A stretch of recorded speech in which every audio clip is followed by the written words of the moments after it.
Hi, and welcome to the Nonprofit Matters podcast, brought to you by #Nonprofit, the show where we tackle real, complex, and often unspoken challenges of working in South Africa's nonprofit sector. From ethical dilemmas and leadership struggles, to funding cuts, legal hurdles, and burnout, this is a space for honest conversation about what it really takes to keep doing good. This podcast is made possible thanks to the generous support of the LV and Ivy Middleton Charitable Trust. We're grateful for their partnership in helping us create a platform where the sector can reflect, share, and find new ways forward. I'm the host of this episode. My name is Carolin Gomulia. I'm the director of the workroom. And today we're diving into a conversation about when doing good gets complicated, ethical dilemmas and workplace tensions in nonprofits. So I'm joined by an organizational transformation facilitator, Desiree Paulsen, who brings a lot of experience and insights into this discussion.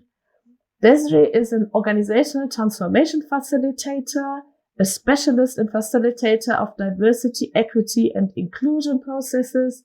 She does organizational strengthening, is a development practitioner, leadership and team development consultant. So you can hear a lot of experience that will bring us probably lots of content for this topic. Welcome, Desiree, to the session. Thank you. It's a pleasure to be here. And thank you for inviting me to speak about topics that I'm very passionate about. So I really look forward to sharing them. Thanks, Desiree. Before we get started, I always find it really important to just hear maybe 2-3 sentences. Who is Desiree? I mean, the titles we've mentioned, the expertise, but maybe just to hear something about the person Desiree. So while we talk about these topics. Yes. So, I'm someone who is born in Cape Town, lived here all my life, but I've traveled quite extensively. I'm a grandmother of 2 lovely teenagers, and I have an adult daughter who's married. And we live in an intergenerational home with my mom, who's 84, and then my husband and my daughter and her husband and her family. So, lots of interesting complexities when you have a intergenerational home. And, maybe just to say that the work that I do, I've been doing for many, many years. And I've worked in many different NGOs, doing all kinds of different roles, from field worker to materials developer to program manager and trainer, facilitator, and eventually, doing this work, which I've been doing freelance as a consultant now for many years. And I love dancing. That's the other thing. So that's really what I try to do is also bring a lightness of touch in my work. Great. Thanks, Desiree. So I think, hearing also you live in an intergenerational home, and the work you've done. So really, I think we can get into the topic now. We said it is about the dilemmas at the workplace and tensions at nonprofit organizations. We always talk about we're doing good, but or trying to do good as in the NGO sector. But often there are also conflicting values. There are challenges that arise when the work happens. So #Nonprofit has put out a survey to the sector to really get what's happening in the sector, what are the questions, and we'll ask a few of the questions that are born out of the survey that was done. So I'm just going to read it out because it's really nice to hear almost the voices of the people speaking. So I'm going to read out what the challenges was put to nonprofit, #Nonprofit. So some of our staff have been here for decades. They've done good work and they care, but they refuse to change. Every new system or tool is too complicated or unnecessary. We're trying to introduce basic digital processes to make things more efficient and reach more people, but they shut it down every time. Honestly, they are holding the organization back. We could be doing so much more for our beneficiaries, but it feels like we're being dragged backwards by people who refuse to adapt. What advice would you give staff facing this dilemma, Desiree? Yes, so this is a common issue in organizations, where you have people who have sometimes been in their roles for too long, and then you have new people joining. And, my question to the organization would be, how are you consciously learning together as teams, and how regularly are you doing this? So if being a learning organization is important to them, which means that they have workshops, they have sessions where they reflect and learn, and really, after every meeting or activity, they consciously get together and talk about what they've been doing, and what hasn't worked, so using that kind of action learning cycle of saying, what are we doing well? What are we not doing well? Where do we need to change? What are we learning from what we are doing?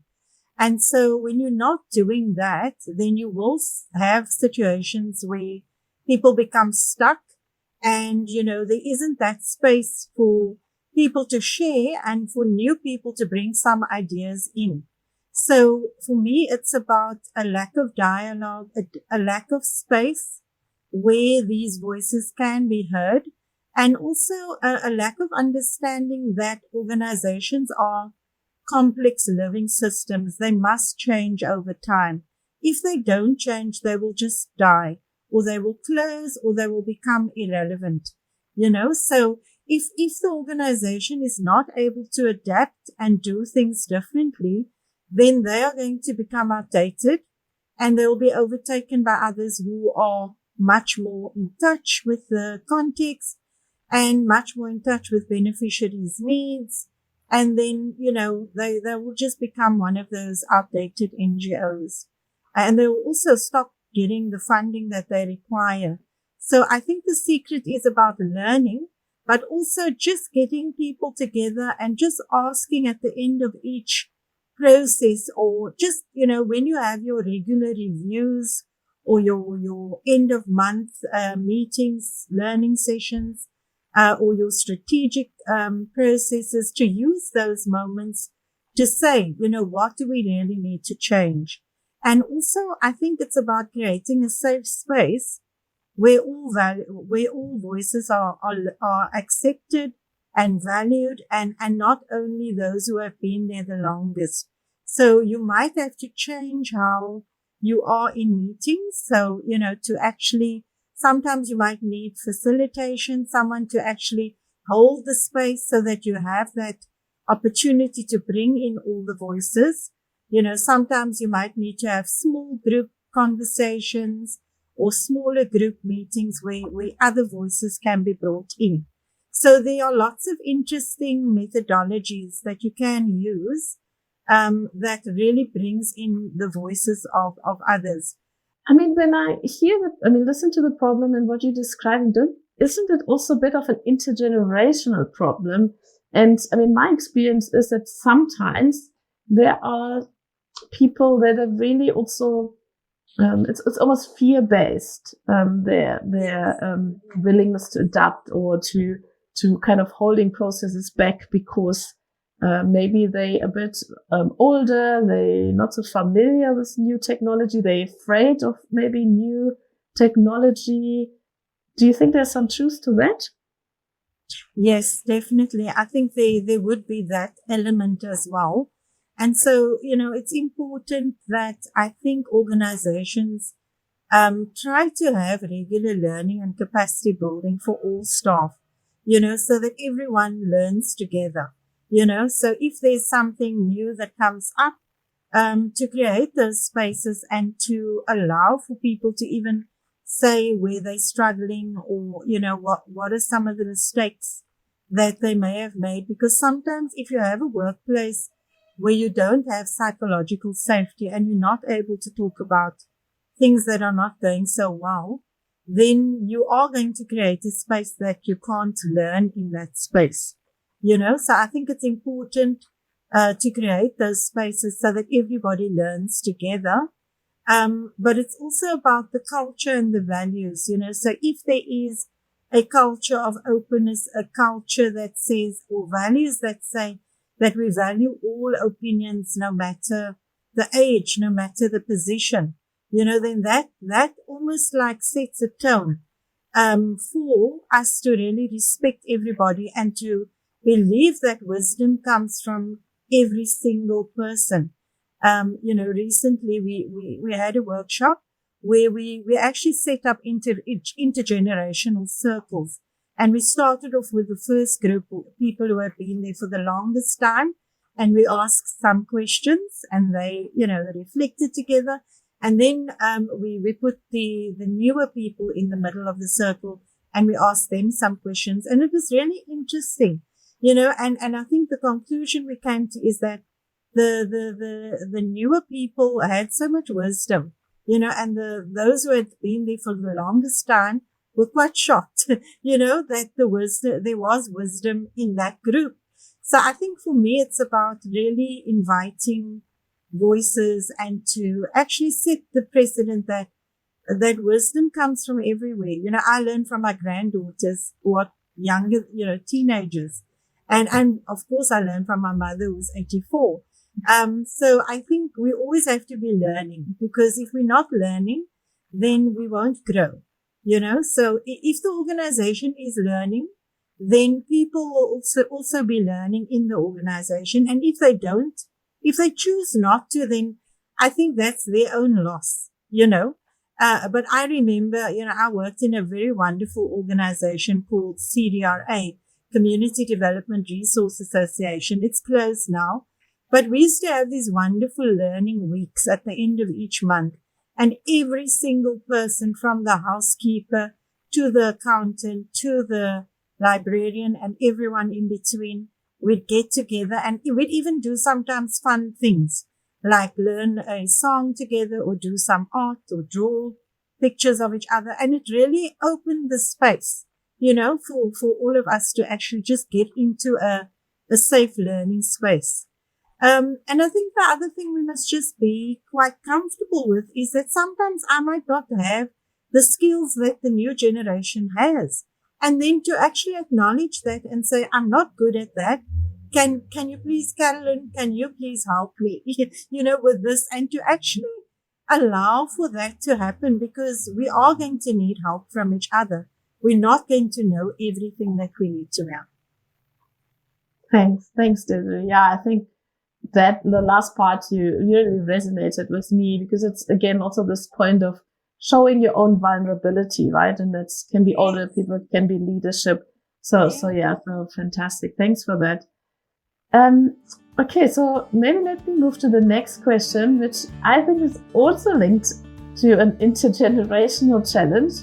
And I mean, we know that intergenerational challenges are nowadays one of the key issues in workplaces, not just in the NGO world, in almost any organization workplace. So it's no surprise that it's also an issue in NGOs.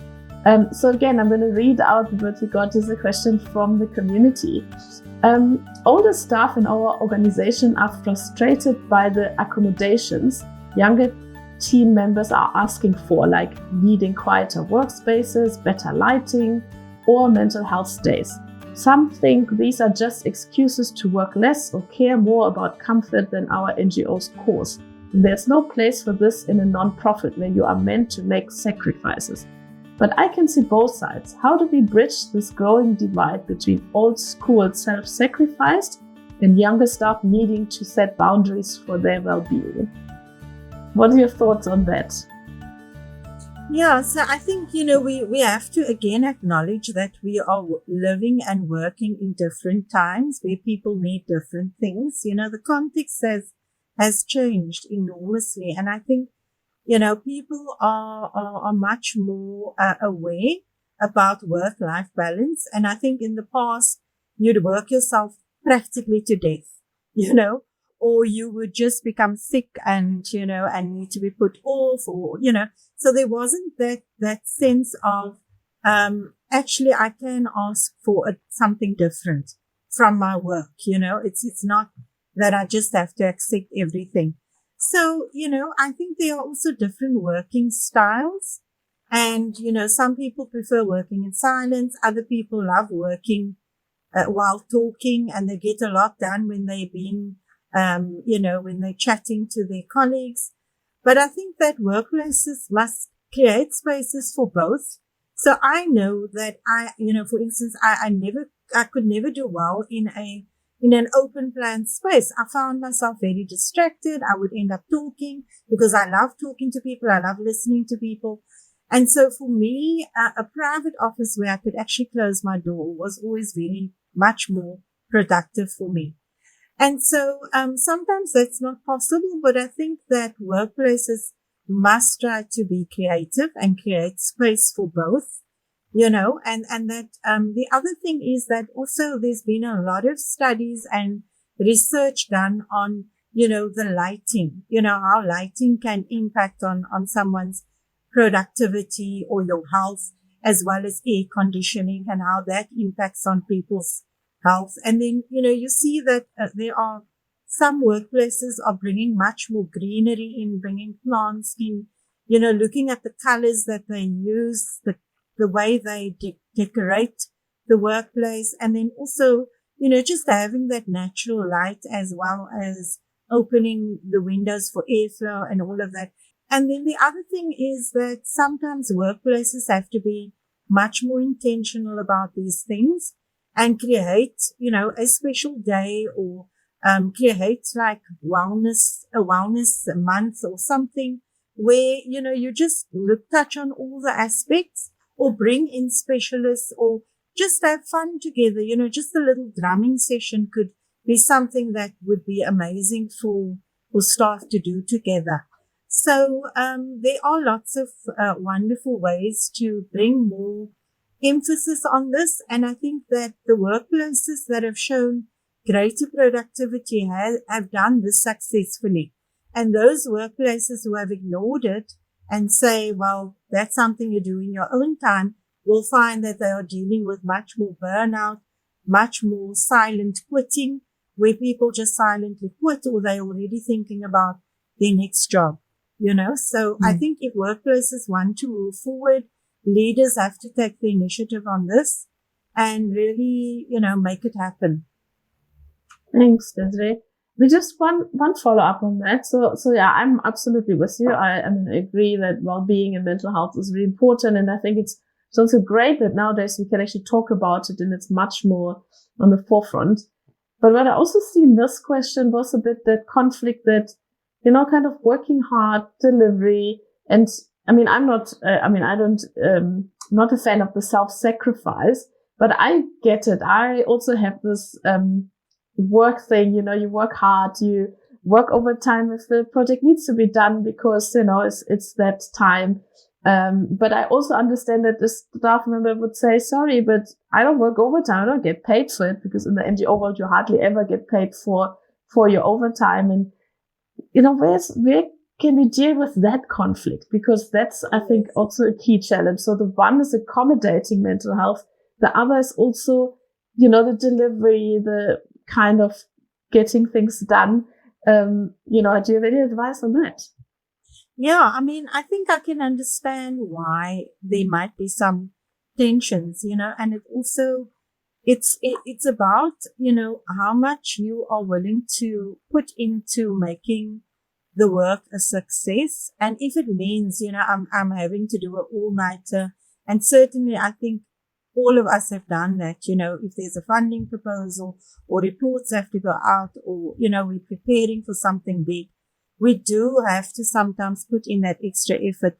And perhaps it's about contracting with staff and saying, we're about to hit quite a busy time. And this is what we're asking of you. And we promise you that at the end of this, we'll do something special. We will actually find a way to celebrate or reward ourselves, maybe not monetary, but there might be another kind of reward. And I think that is always appreciated, when staff feel that the effort I've put in, I'm getting something, I am being appreciated, I'm being affirmed. And there is some light at the end of this tunnel where I've just got to push through. But I think the burnout is where there's you on this continuous hamster wheel and there's no time to get off and no even light at the end of the tunnel to say, when I get through this, there'll be a little bit of breathing space. And so I think that is where organizations might veer towards becoming a toxic workplace, where obviously stress is going to rule and, there's not going to be that kind of, willingness to give and take. And so for me, it is about that. It's not saying we can't work harder sometimes, but it's saying, let's have a little bit of balance and not just burn ourselves out or burn the candle at both ends. Thanks. Yeah, thanks, Desiree. I agree. I think one of the things I used to do with my team is also because I felt if you make them part of the success, so they really know why you're putting in the work and you're working hard. That's right. Then I always felt, or in my teams, people wouldn't mind, and also a lot of young people putting in the extra time despite the challenges. So yeah, thanks. Yeah, absolutely. I think people, and I think the other thing that research tells us is that, people stay in workplaces when they are affirmed and celebrated and recognized and they can grow, So I think if those elements are there, then people will be willing to put in extra hard work. Okay. So now let's jump to our last, kind of theme for the day or for the podcast. And I think we can probably, it's a topic we can probably talk a day about.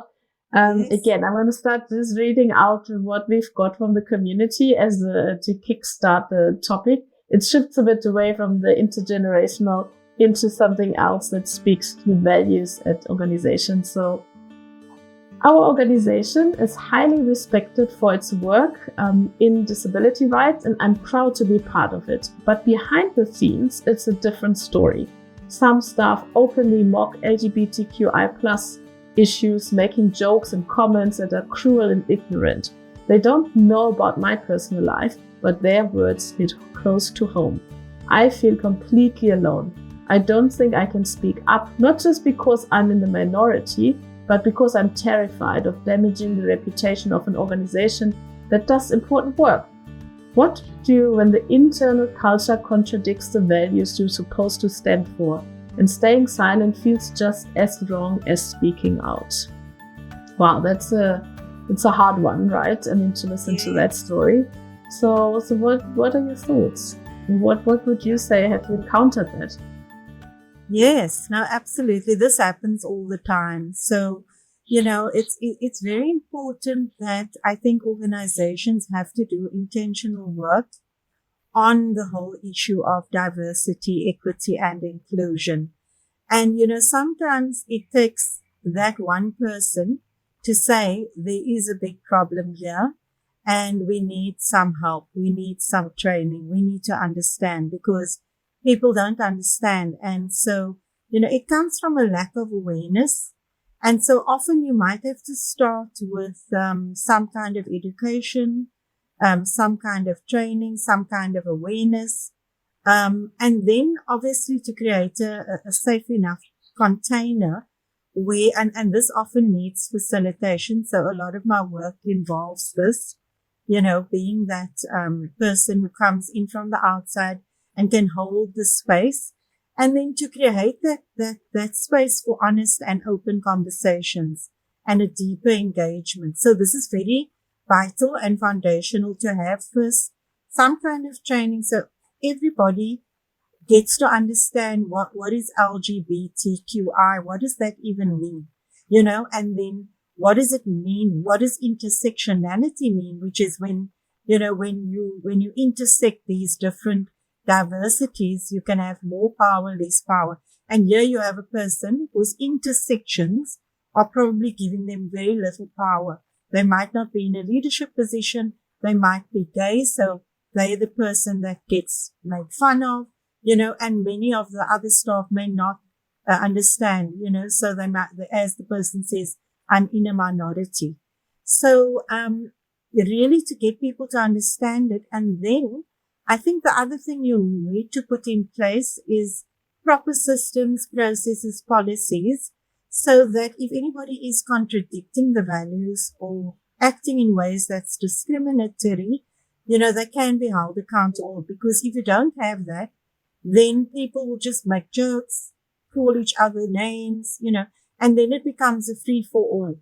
And then people leave workplaces, So this is long-term ongoing work. And, so you also need champions who will, and these are sometimes sitting in HR roles or sitting in leadership roles or in learning and development roles where, they take the lead in actually getting the education to happen around diversity, equity, and inclusion, making sure our policies speak to our values.